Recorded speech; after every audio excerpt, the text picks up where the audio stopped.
എടാ ചെറുപ്പക്കാര് പറയത്തില്ലേ, ഉസ്താദ് എല്ലാവരും ചെയ്യുന്നത് ഒരു കാര്യമില്ല, ഒരു വെറൈറ്റി വേണ്ടേ, ഒരു വെറൈറ്റി വേണ്ടേ? ഞാൻ പറയുന്ന ചെറുപ്പക്കാരെ വെറൈറ്റി വേണം. ഏറ്റവും വലിയ വെറൈറ്റി എന്തെന്നറിയോ? വെറൈറ്റി ചിന്തിച്ച് ഞാനൊരു ചെറുപ്പക്കാരന്റെ വണ്ടി കയറി, വണ്ടി ഓടിക്കുക ഭയങ്കര സ്പീഡിൽ. ഞാൻ പറഞ്ഞു, മോനെ നീ ഒന്ന് ഓടിക്കുക. അവനിങ്ങനെ കാർ ഓടിക്കുക, എന്നെ പള്ളിയിലേക്ക് കൊണ്ടുവിടാൻ വന്നതാ.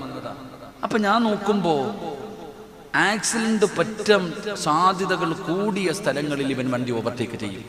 ചെറിയ പയ്യനാ, ഇഷ്ടം പോലെ സ്ഥലം പോകാൻ നല്ല സൗകര്യമുള്ള സ്ഥലത്തൊന്നും ഇവൻ ഓവർടേക്ക് ചെയ്യില്ല. എന്നാൽ ചെയ്യാൻ പാടില്ലാത്ത സ്ഥലത്ത് മാത്രം 1 ആയി 2 ആയി 3 ആയി. ഞാൻ ഇവനോട് ചോദിച്ചു, എടാ നീ എന്തിനാ ഇത്രയും ഡേഞ്ചർ ആയിട്ടുള്ള സ്ഥലത്ത് നീ ഓവർടേക്ക് ചെയ്യുന്നത്? അപ്പോഴല്ലേ ഒരു കിക്കുള്ളൂ ഉസ്താദേ. അവൻ പറഞ്ഞ മറുപടി അതിലല്ലേ വെറൈറ്റി. എടാ ഓവർടേക്ക് ചെയ്യാൻ പാടില്ലാത്ത സ്ഥലങ്ങളിൽ ഇവൻ ചെയ്യും. ഞാൻ അവിടെ ഇരുന്ന് ആയത്ത് കുറിച്ച് ഓതും, കാരണം അങ്ങനെ ഇവൻ ചെയ്യുന്നേ. അള്ളാഹു കാക്കുമാറാകട്ടെ. അങ്ങനെ 1 കഴിഞ്ഞു. ഞാൻ വിചാരിച്ചു ചിലപ്പോൾ പറ്റിയതായിരിക്കും. 2ാമതുമായി 3 വട്ടമായി. അപ്പൊ ഞാൻ ചോദിച്ചു എന്തേന്ന്. അപ്പൊ പറഞ്ഞ മറുപടി അതൊരു കിക്ക. അതന്നെ ഇന്നത്തെ ചെറുപ്പക്കാർക്ക് വണ്ടിയുടെ അടിയിൽ കയറുമ്പോഴാ കിക്ക് തീരുക. അള്ളാഹു കാക്കുമാറാകട്ടെ. ഞാൻ പറഞ്ഞു, നീ ഇപ്പുറത്തിരി, ഞാൻ തന്നെ ഓടിച്ചോടാം.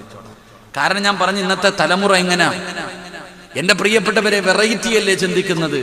എടാ അള്ളാഹുവിനെ ഓർക്കാത്ത ചില സ്ഥലങ്ങളുണ്ട്, അള്ളാനെ ഓർമ്മ വരാത്ത ചില സ്ഥലങ്ങളുണ്ട്, അള്ളാനെ കുറിച്ച് ചിന്ത വരാത്ത, എല്ലാരും മറന്നു പോകുന്ന ചില സ്ഥലങ്ങളുണ്ട്. അവിടെ വെച്ച് നീ അള്ളാനെ ഓർക്ക്, നിനക്കല്ല 2 പ്രതിഫലം തരുമെന്ന് നബി മുഹമ്മദ് മുസ്തഫ സല്ലല്ലാഹു അലൈഹി വസല്ലം തങ്ങൾ പറഞ്ഞു. ആരും അള്ളാനെ ഓർക്കാത്ത ചില സ്ഥലങ്ങളുണ്ട്, ആരും അള്ളാഹുവിനെ ഓർക്കാത്ത ചില സ്ഥലങ്ങൾ. ആ സ്ഥലങ്ങളിൽ വെച്ച് നീ അള്ളാനെ ഓർക്കണം, എങ്കിൽ നീ രക്ഷപ്പെടും. അള്ളാഹു രക്ഷപ്പെടുത്തുമാറാകട്ടെ. അള്ളാനെ ഓർക്കാത്ത സ്ഥലം എവിടാ? പറട ചങ്ങാതി. അള്ളാനെ കുറിച്ച് അധികം പേരും ചർച്ച ചെയ്യപ്പെടാത്ത, ഓർമ്മ വരാത്ത ഒരു സ്ഥലമുണ്ട്. ഇവിടെ ഈ മാർക്കറ്റിന് എന്താ പറയുക? മീൻ കച്ചവടമൊക്കെ ചെയ്യുന്ന സ്ഥലം മാർക്കറ്റ്. മാർക്കറ്റിൽ ആരെങ്കിലും അള്ളാനെ കുറിച്ച് ചർച്ച ചെയ്യാറുണ്ടോ? മാർക്കറ്റ് എന്ന് പറയുന്നത് തന്നെ ഇബ്ലീസിന്റെ കേന്ദ്രം, ഹോൾസെയിലായിട്ട് ഇറക്കിയിരിക്കുന്ന സ്ഥലമാണ്. പല ഉമ്മ മക്കൾ ഇങ്ങോട്ട് വരും, എന്തൊക്കെ ചർച്ചകളാണ് നടക്കണേ. എന്റെ പ്രിയപ്പെട്ടവർ, അവിടെ ആകെ അള്ളാനെ കുറിച്ച് ഓർമ്മ വരുന്നത്, ഈ ഞങ്ങളുടെ നാട്ടിലൊക്കെ ഈ മീൻ കച്ചവടം ചെയ്യുന്ന ആൾക്കാർ പറയും, 2 ആഴ്ച പഴക്കമുള്ള മത്തി എടുത്ത് വെച്ചിട്ട് പറയും, അള്ളാണ് ഫ്രഷാ, അള്ളാണ് ഫ്രഷാ, അള്ളാണ് ഫ്രഷാ. ഇതാ എടാ, അവ കേരളത്തിൽ നിന്നൊക്കെയാ വരുന്നത്. ഇവിടുന്ന് മത്തി അങ്ങോട്ട് പോകും, അവിടെ നിന്ന് അയില ഇങ്ങോട്ട് വരും. ഈ അവന് തന്നെ അറിയാം ഇത് ഐസിട്ട് 2 ആഴ്ച പഴക്കമുണ്ടെന്ന്. എന്റെ പ്രിയപ്പെട്ടവരെ, ഈ മത്തി എടുത്ത് വെച്ചിട്ടാ പറയണ, അള്ളാണ് ഇത് ഫ്രഷ് ആണെന്ന്. ഓനെയാണ് കാക്കേണ്ടത്. അള്ളാഹു കാക്കുമാറാകട്ടെ. നമ്മൾ അള്ളാനെ ഓർക്കണ അങ്ങനെ. അവിടെ ആരും അള്ളാനെ ഓർക്കാറില്ല. എടാ അതാണ് വെറൈറ്റി. ആ മാർക്കറ്റിന്റെ അകത്ത് പോയി നിന്നിട്ട് നീ അള്ളാഹുവിനെ ഓർക്കണം. അപ്പോഴാ നിനക്ക് അള്ളാഹ് പ്രതിഫലം തരാമെന്ന് പറഞ്ഞത്. അള്ളാഹു ഭാഗ്യം നൽകുമാറാകട്ടെ. അള്ളാഹു ഭാഗ്യം നൽകുമാറാകട്ടെ. ഞാൻ പറഞ്ഞു വന്നത്, ഇത് സാധാരണ മാസമല്ല, ഇത് സാധാരണ മാസമല്ല. അള്ളാഹുവിന്റെ പ്രവാചകൻ സല്ലല്ലാഹു അലൈഹി വസല്ലമ തങ്ങൾ പറയുകയാണ്, ഇത് സാധാരണ മാസമല്ലടാ ചെറുപ്പക്കാരാ. ഈ പരിശുദ്ധമായ മാസം അള്ളാഹുവിന്റെ പ്രവാചകന്റെ മാസമാ. എന്റെ പ്രിയപ്പെട്ടവരോട് ഓർമ്മപ്പെടുത്തുകയാണ്, നിസാരമായി തള്ളിക്കളയേണ്ട മാസമല്ല. ഒരുപാട് സൽക്കർമ്മങ്ങൾ ചെയ്യൂ. ജനങ്ങൾ തള്ളിക്കളയുന്ന ഒരുപാട് പാവങ്ങളുണ്ടടാ. അത് പാപമല്ലെന്ന് ജനങ്ങൾ പറയുന്നു, പക്ഷേ ആ പാപം ചെയ്യുന്നതിലൂടെ വലിയ വലിയ നാശങ്ങൾ സംഭവിക്കുകയാ. പക്ഷേ ജനങ്ങളത് പാപമല്ലെന്ന് പറയുന്ന കാലമാണ്. അങ്ങനെയുള്ള പാപങ്ങളെ നീ സൂക്ഷിക്കൂ, അങ്ങനെയുള്ള പാപങ്ങളെ നീ സൂക്ഷിക്കൂ. അല്ലാഹുവിന്റെ പ്രവാചകൻ സല്ലല്ലാഹു അലൈഹി വസല്ലമ തങ്ങൾ അവിടെ നിന്ന് പറഞ്ഞു തരികയാണ്, ജനങ്ങൾ നിസാരമായി തള്ളിക്കളയുന്ന, ജനങ്ങൾ നിസാരമായി പാപമല്ലെന്ന് പറയുന്ന ഇതൊക്കെ പാപമാണോ? ഇത് ചെയ്താ നരകത്തിൽ പോകുമോ? ഇത് ചെയ്തതിന്റെ പേരിൽ അല്ലാഹു എന്നെ നരകത്തിലിട്ടാ ഇടട്ടേടാ എന്ന് പറയുന്ന ചില തെറ്റുകളുണ്ടല്ലോ. എന്റെ പ്രിയപ്പെട്ടവരെ, അതിനെയാണ് നിങ്ങൾ സൂക്ഷിക്കേണ്ടത്. കള്ളു കുടിക്കുന്നതിനെ സൂക്ഷിക്കുമല്ലോ, വ്യഭിചരിക്കുന്നതിനെ പേടിയാണല്ലോ, പലിശ തിന്നുന്നതിനെ പേടിയാണല്ലോ. അല്ലാഹുവേ, ഇതുപോലെയുള്ള വൻപാപങ്ങൾ ചെയ്യാൻ നമുക്ക് വല്ലാത്ത പേടിയാ. എങ്കിലും ചെറിയ പാപങ്ങളെ നിസാരമായി തള്ളുന്നവരുണ്ട്. അതുകൊണ്ട് പറയുകയാ, ജനങ്ങൾ പാപമല്ലെന്ന് പറഞ്ഞ് തള്ളിക്കളയുന്ന പാപത്തിനെ പേടിക്കടാ. ജനങ്ങൾ നിസാരമായിട്ട് തള്ളിക്കളയുന്ന ഈ പാപങ്ങൾ നിനക്ക് സൂക്ഷിക്കാൻ പറ്റുമോ? നമ്മുടെ എല്ലാവരും ധരിച്ചിരിക്കുന്ന വസ്ത്രം മദ്രസയിൽ ഉസ്താമാര് പഠിപ്പിക്കാറുണ്ട്, ഞെരിയാണിക്ക് താഴെ വസ്ത്രം ഇടരുത്, ഞെരിയാണിക്ക് താഴെ വസ്ത്രം ഇടരുത്. നമ്മൾ ഇട്ട അവിടെ ഇടത്തുള്ളൂ, നമ്മൾ തൂത്തോണ്ട് നടക്കും. അങ്ങനെ പള്ളി തൂക്കാൻ വേണ്ടി എന്തിനാ മോദി ഉസ്താദൊക്കെ ഇങ്ങനെ രണ്ടുപേരും മതി, പ്രസിഡന്റ് മുണ്ടുടുത്തി നടന്നാ മതി. നമ്മളത് പാപമായിട്ട് കാണുന്നില്ല എങ്കിൽ അതിനെക്കുറിച്ച് അല്ലാഹുവിന്റെ പ്രവാചകൻ പറഞ്ഞത് എന്തെന്നറിയുമോ? അല്ലാഹുവിന്റെ റസൂല് പറയുന്നു, സ്വഹാബാ, അല്ലാഹുവിന്റെ റസൂല് പറയുകയാണ്, നിര്യാണിക്ക് താഴെ വസ്ത്രം ഇട്ടുകൊണ്ട് നടക്കുന്നവനുണ്ടല്ലോ, നിര്യാണിക്ക് താഴെ വസ്ത്രം വലിച്ചിടച്ചുകൊണ്ട് നടക്കുന്നവനുണ്ടല്ലോ, അവൻ അല്ലാഹുവിന് ഇഷ്ടമല്ലെന്ന് നബി മുഹമ്മദ് മുസ്തഫ. നിര്യാണിക്ക് താഴെ പാണ്ടിട്ടുകൊണ്ട് നടക്കുന്ന ബാപ്പാ, നിര്യാണിക്ക് താഴെ മുണ്ടെടുത്തുകൊണ്ട് നടക്കുന്ന ചെറുപ്പക്കാരാ, അല്ലാഹിക്ക് നിന്നെ വേണ്ടടാ, അല്ലാഹുവിന് നിന്നെ വേണ്ടടാ. ഈ ലോകം തന്നെ പടയ്ക്കാൻ കാരണക്കാരനായ അഷ്റഫുൽ ഖൽഖ് നബി മുഹമ്മദ് മുസ്തഫ സല്ലല്ലാഹു അലൈഹി വസല്ലമ തങ്ങൾ പറയുകയാണ്, നിര്യാണിക്ക് താഴെ വസ്ത്രമിട്ടുകൊണ്ട് നടക്കുന്നവനെ പടച്ചവൻ ഇഷ്ടമല്ല, അവനോട് ദേഷ്യമാണ്, അവനോട് കോപമാണ്. രണ്ട് സഹാബാ, നാളെ പടച്ചറപ്പിന്റെ പരലോകത്ത് ജനങ്ങൾ കടന്ന് നിലവിളിക്കുന്ന ദിവസമുണ്ടല്ലോ, യാ വൈലതാ യാ ഖസ്റതാ, എന്റെ നാശമേ, എന്റെ നാശമേ എന്ന് ജനങ്ങൾ പരലോകത്ത് കിടന്ന് നിലവിളിക്കുന്ന റബ്ബിന്റെ കോടതിയുണ്ടല്ലോ. എടാ പടച്ചവനല്ലാതെ ആരാടാ നിന്നെ സഹായിക്കാറുള്ളത്? യൗമ യഫിറുൽ മർഉ മിൻ അഖീഹി വ ഉമ്മിഹി വ അബീഹി വ സാഹിബതിഹി വ ബനീഹി. നിനക്ക് ജന്മം തന്ന നിന്റെ വാപ്പയ്ക്ക് നിന്നെ വേണ്ട, വഇദാ റഅതഹും മിൻ മകാനിൻ ബഈദ് സമിഉ ലഹാ തഗയ്യുദൻ വസഫീറാ. അല്ലാഹുവിന്റെ അദാബുകൾ കൊണ്ട് നിറച്ച നരകത്തെ കാണുന്ന സമയമുണ്ടല്ലോ, മക്കള് പടച്ചവനോട് പറയുന്നു, അല്ലാഹുവേ, എന്റെ വാപ്പയുടെ നന്മയെടുത്ത് എനിക്കതാ, എന്റെ പാവങ്ങൾ മുഴുവനും വാപ്പായിക്ക് കൊടുക്ക്, എന്നിട്ട് എനിക്ക് സ്വർഗം തരാ, ഈ മനുഷ്യനെ നരകത്തിലേക്ക് വലിച്ചെറിയൂ എന്ന് നമ്മുടെ പൊന്നാര മക്കള് പറയുന്ന ദിവസമുണ്ടല്ലോ. ഗർഭം ചുമന്നതിന്റെ കഥ പറയുന്ന ഉമ്മ, നൊന്ത് പ്രസവിച്ചതിന്റെ വാക്ക് പറയുന്ന ഉമ്മ, പാല് കൊടുത്തതിന്റെ കാര്യങ്ങൾ പറയുന്ന ഉമ്മ, നാളെ പടച്ചറപ്പിന്റെ പരലോകത്ത് ചെമ്പിന്റെ തറയിൽ നിന്നിട്ട് കാല് പൊള്ളിയിട്ട് സഹിക്കാതെ വരുമ്പോ നിന്റെ പൊന്നാര മക്കള് പടച്ചവനോട് പറയുന്നു, നാഥാ, കാല് പൊള്ളുന്ന റബ്ബേ, കാല് പൊള്ളുന്ന റബ്ബേ, എനിക്ക് താങ്ങാൻ കഴിയുന്നില്ല റബ്ബേ, എന്റെ ഉമ്മാനവൊന്ന് മലത്തി കടത്തിത്താല്ലാ, ആ നെഞ്ചത്ത് കേറി ഞാനൊന്ന് നിൽക്കട്ടെ റബ്ബേ എന്ന് മക്കള് പറയുന്ന ഒരു ദിവസം വരാനുണ്ട്. ആ ദിവസത്തിൽ മുണ്ട് നെരിയാണിക്ക് താഴെ കിട്ടവന്, പാണ്ട് നെരിയാണിക്ക് താഴെ കിട്ടവന്, അഹങ്കാരിയെ പോലെ നടന്നവന് റസൂലുള്ളാഹി തങ്ങള് പറയുകയാണ്, റബ്ബ് നിന്നെ നോക്കില്ലടാ, നിന്നോട് മിണ്ടൂല, അല്ലാഹു കണ്ട പരിചയം കാണിക്കൂല, അല്ലാഹു നിന്നെ, അല്ലാഹുവിന്റെ കാരുണ്യം നിനക്ക് ലഭിക്കില്ലെന്ന് നബി മുഹമ്മദ് മുസ്തഫ സല്ലല്ലാഹു അലൈഹി വസല്ലമ തങ്ങൾ പറയുകയാ. മൂന്ന്, എടാ അഹങ്കാരമുണ്ടല്ലോ, റസൂലുള്ളാഹി തങ്ങൾ പറഞ്ഞത് എന്തെന്നറിയുമോ? ഒരു കടുകുമണിയുടെ അളവെങ്കിലും അഹങ്കാരമുണ്ടോ? ഒരു കടുകുമണിയുടെ അളവെങ്കിലും അഹങ്കാരമുണ്ടോ? അവൻ അല്ലാഹുവിന്റെ സ്വർഗത്തിൽ കടക്കൂല, അവന്റെ അമലുകൾ അല്ലാഹു സ്വീകരിക്കൂല.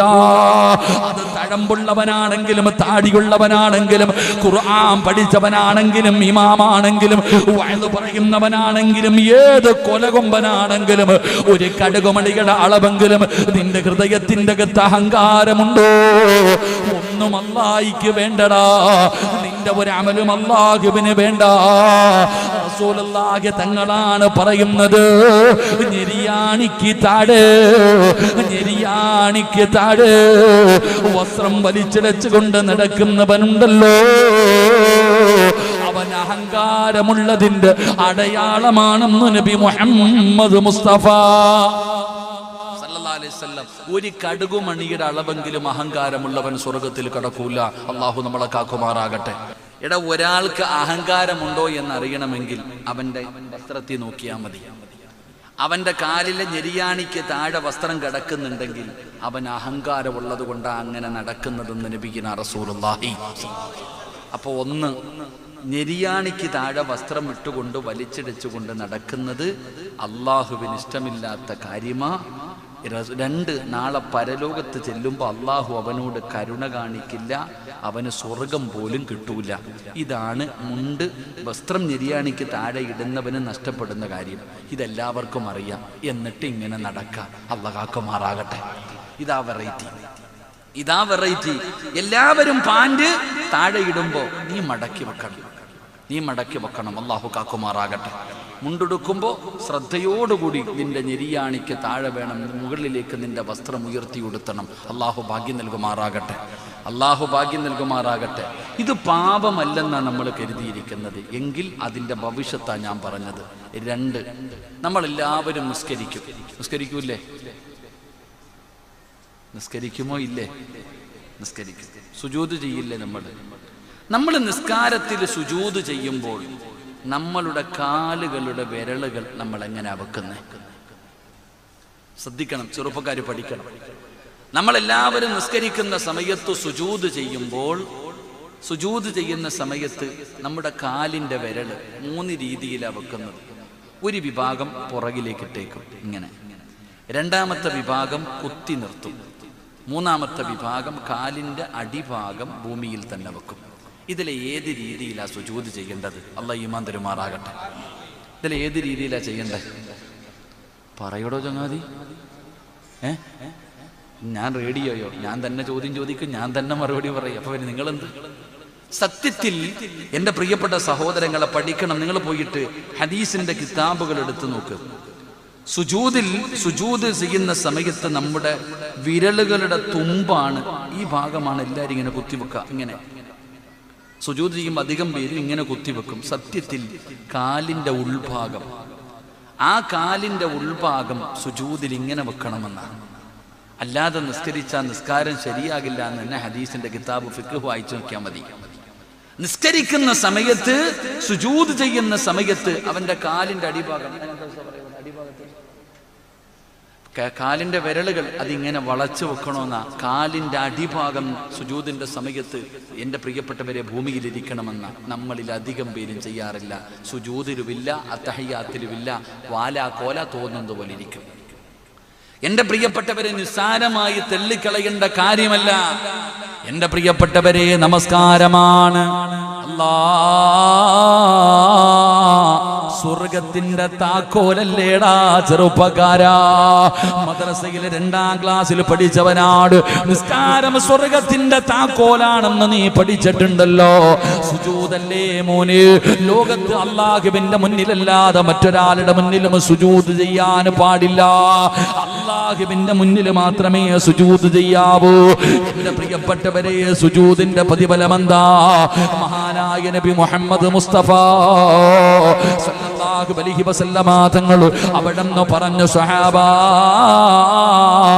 നിങ്ങൾ സുജൂദിനെ ദീർഘിപ്പിക്കണേ സഹാബാ, നിങ്ങൾ സുജൂദിനെ ദീർഘിപ്പിക്കണേ സഹാബാ.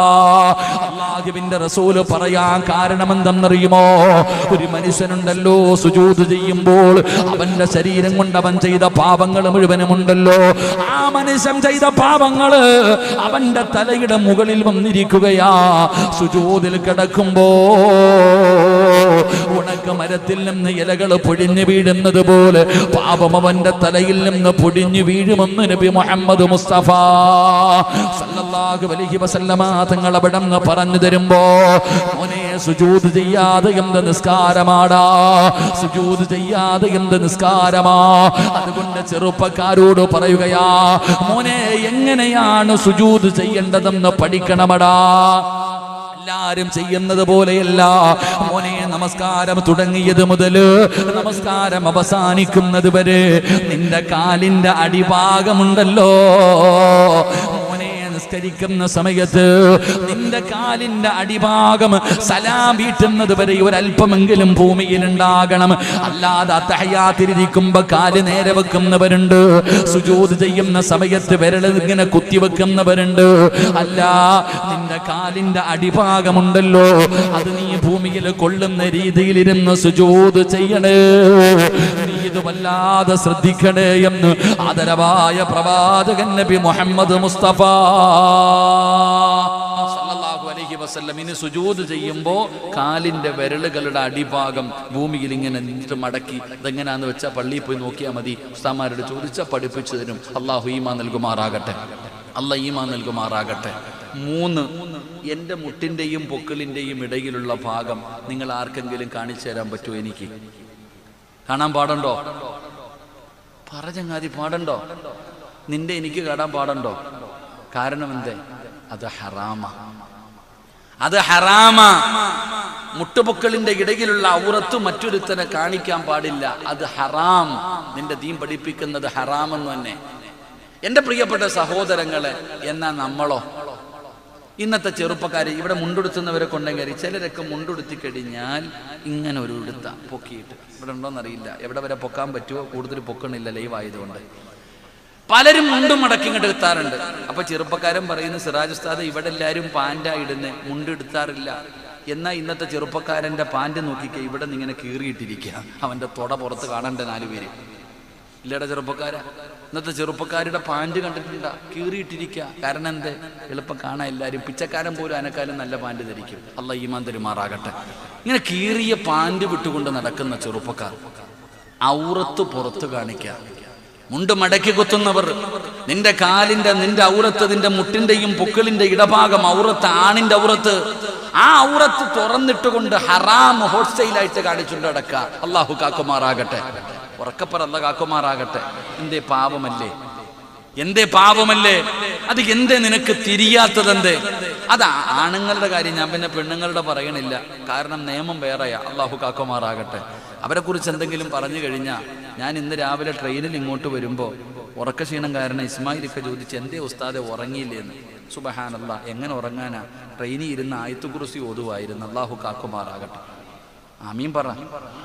കാരണം എന്തറിയോ, ഉറങ്ങാൻ പറ്റുന്നില്ല. രാത്രി 1:30 ഇന്നലെ ഉറങ്ങുമ്പോൾ 1:45 കണ്ടായി. കാരണം ട്രെയിനിൽ കയറി ഇങ്ങനെ ഇരിക്കുമ്പോൾ കാണുന്ന രംഗമെന്ന് പറഞ്ഞാൽ, ഒരുത്തിന് കിടക്കാൻ സീറ്റുണ്ട്, അവ അവിടെ കിടക്കൂല, മോളി ഒരുത്തിയുടെ കൂടെ കയറി കിടക്കണേ, 2 പേരും കൂടെ ഒരു സീറ്റിൽ. അലച്ചയ്ക്ക് എന്തെങ്കിലും പറയാൻ പറ്റുമോ ഇന്നത്തെ കാലഘട്ടം? ഇന്നത്തെ കാലഘട്ടം എന്ന് പറഞ്ഞാൽ, വിവാഹം കഴിഞ്ഞ ഒരു പെണ്ണ് വേറൊരാണുമായിട്ട് ശാരീരികമായി ബന്ധപ്പെട്ട കേസില്ലല്ലോ. നല്ല നല്ല നിയമം ഇല്ലേപ്പാ? എന്താ നിയമമില്ലേ?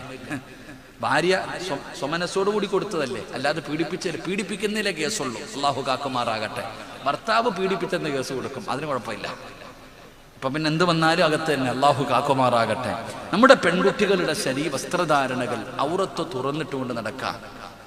ഔറത്ത് വയല് കേൾക്കാൻ എത്ര എണ്ണം വന്നിരിക്കുന്നുണ്ട്, മുടി എത്ര എണ്ണം വെളി കിടക്കുന്നുണ്ടെന്ന് അവർക്ക് തന്നെ അറിയില്ല. ഒരു പെണ്ണിന്റെ ഒരു രോമം പോലും പുറത്തു കാണാൻ പാടില്ലെന്നാ. ഒരു പെണ്ണിന്റെ ഒരു രോമം പോലും, അതും ഔറത്താ, അവരുടെ മുടിയും ഔറത്ത്, അത് തന്നെ പുറത്ത് കാണാൻ പാടില്ല എന്നാ. ഈ വയലിന്റെ സദസ്സിൽ വന്നിരുന്നിട്ട് തുറന്നിട്ടുകൊണ്ടിരിക്കുന്ന പെണ്ണുങ്ങളുണ്ട്.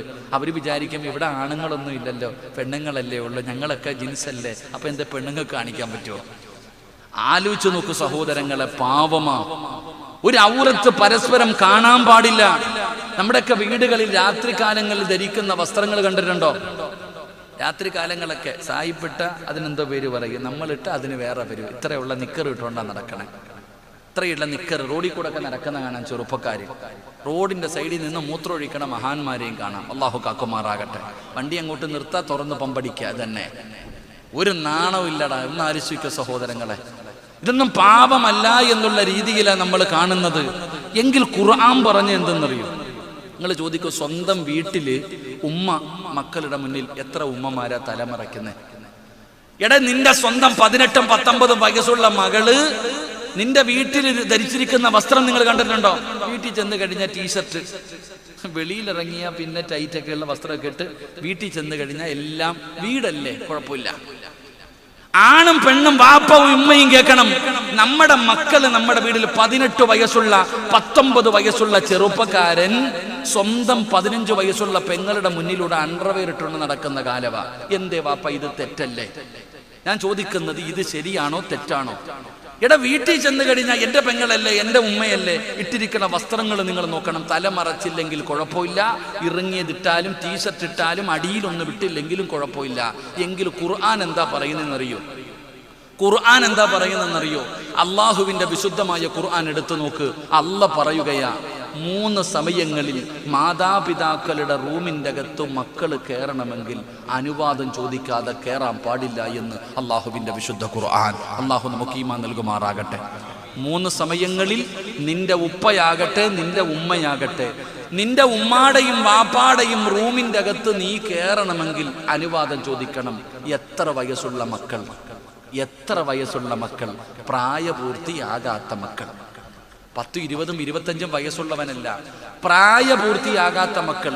അവിടെ ഫിഖിന്റെ ഹദീസിന്റെ പണ്ഡിതന്മാർ പറയുന്നു, 7 വയസ്സുള്ള കുട്ടിയോടാണ് നിസ്കരിക്കാൻ കൽപ്പിക്കേണ്ടത്. അപ്പൊ 7 വയസ്സിന് താഴെ പ്രായമുള്ളവർ, 7 വയസ്സിന് താഴെ പ്രായമുള്ള മക്കൾ സ്വന്തം ഉമ്മാടെയും വാപ്പാടെയും റൂമിൽ കയറണമെങ്കിൽ അനുവാദം ചോദിക്കണം. ഞാനല്ല, അള്ളയാ പറഞ്ഞത്. എപ്പോഴൊക്കെ? 1 രാത്രിയിൽ, 2 വെളുപ്പാങ്കാല സമയം, 3 നട്ടുച്ച സമയം, ദുഹറിന്റെ സമയം കഴിഞ്ഞ് കിടന്നുറങ്ങുന്ന സമയം. ഈ 3 സമയങ്ങളിൽ മാതാപിതാക്കളുടെ റൂമിൻ്റെ അകത്തോ മക്കള് കയറണമെങ്കിൽ ചുമ്മാതെ കയറിപ്പോകരുത്, തട്ടി അനുവാദം ചോദിച്ചിട്ടേ കയറിപ്പോകാവൂ എന്ന് അള്ളാന്റെ ഖുർആൻ. അള്ളാഹു നമുക്ക് ഈമാൻ നൽകുമാറാകട്ടെ. അള്ളാഹ് ഈമാൻ നൽകുമാറാകട്ടെ. കാരണം എന്തെന്നറിയോ? ഉസ്താദന്മാർ ക്ഷമിക്കണം, തങ്ങന്മാരൊക്കെ, ഒരു പെട്ടെന്ന് മനസ്സിലാകണ ഒരു ഉദാഹരണം പറയാം. രാത്രി ആണുങ്ങളൊക്കെ കടന്നുറങ്ങുമ്പോൾ പടച്ചോനെ ഒരു മുണ്ടെടുത്തിട്ട് കടന്നുറങ്ങും. പെണ്ണുങ്ങളുടെ നേറ്റേഴ്സിന്റെ കാര്യം ഞാൻ പറയണില്ല. നമ്മളൊക്കെ രാത്രി കടന്നുറങ്ങുമ്പോൾ ഒരു മുണ്ട് കടത്തി ഉറങ്ങും, അല്ലേ? ഉറങ്ങും, നല്ലപോലെ ഉടുത്ത് നല്ലതുപോലെ പുതപ്പൊക്കെ പുതച്ച് സുഖമായിട്ട് ഉറങ്ങും.